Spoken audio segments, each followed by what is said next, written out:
The Bible says that we are dust. वचन कहता है कि हम धूल है। Have you seen dust particles? क्या आपने धूल को देखा है? Dust particles? धूल को देखा है आपने? Have you taken one single dust particle? क्या धूल में से एक को आपने निकाला है? Huh? Is it visible that much? क्या वो धूल आपको दिखती है? That is what we are. हम वैसे ही हैं। Dust together may be a heap you can see. शायद धूल एक साथ अगर आप बनाओगे तो शायद वो झूठ, क्योंकि वो हमारी सृष्टि को जानता है और उसको स्मरण रहता है कि मनुष्य मिट्टी है। Hallelujah. Because he made you. क्योंकि उसने आपको बनाया है। He knows you. वो आपको जानता है। वो जानता है कि आपका मटेरियल कौन सा है। आज देखो, हालेलुया, इधर कोई भी सिल्क का रॉयल इंग्रेडिएंट का बना नहीं है, मिट्टी से बनाया है। मिट्टी है, हम मिट्टी।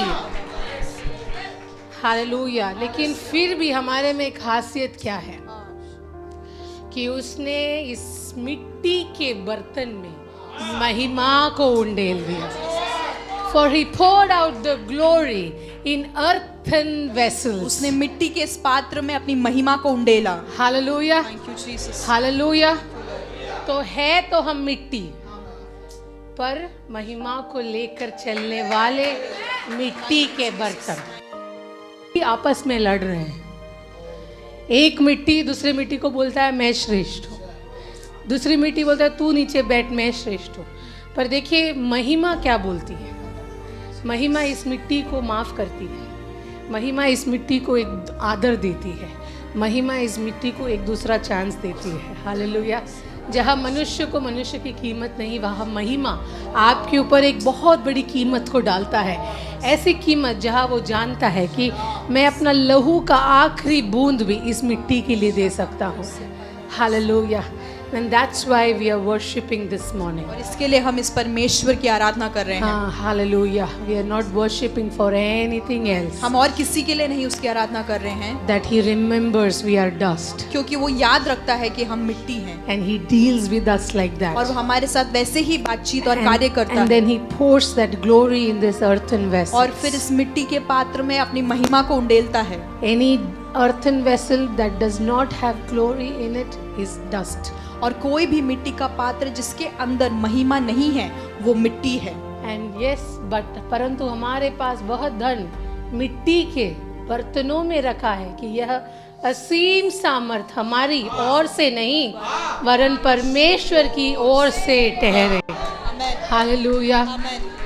तो वो हिंदी में बोलते हैं ना, अगर औकात है तो उस परमेश्वर के वजह से, वरना आपकी और मेरी कोई औकात नहीं। आप जिस गाड़ी में यात्रा करते हैं उसकी भी कोई औकात नहीं। बहुत पैसे वाला कपड़ा पहना तो भी आपकी कोई औकात नहीं। You don't have a status because you have a big house and a car and an expensive clothes. Your status is glory in earthen vessels. आपके पास बड़ा घर या बंगला या गाड़ी या पैसा, वो आपकी औकात नहीं, लेकिन आपकी औकात ये है कि आप मिट्टी के पात्र हैं और उसके अंदर महिमा को उंडेला गया है। हालेलुया। तो अगर ऊंचा बढ़ना है तो बड़े घर के लिए नहीं, बड़ी महिमा के लिए प्रार्थना करें। उससे थेरे बे, क्योंकि जितना महिमा का भरपूरी आपके अंदर बढ़ता जाएगा उतना आप अलग दूसरे मिट्टियों से अलग दिखोगे। ओह, तब तक मिट्टी ही हो। हालेलुया। पर क्योंकि मैं आज सवेरे कलीसिया से बात कर रही हूँ, मुझे मिट्टी के बर्तन नहीं, मुझे महिमा को लेकर चलने वाले मिट्टी के बर्तन दिख रहे हैं। बस थोरो बोला खंथरासिया अथेना। मिट्टी के बर्तन धूप में मुरझा जाते हैं, पर जिस मिट्टी के बर्तन में महिमा होती है उसको धूप में अगर रखो तो रोशनी और बढ़ती है।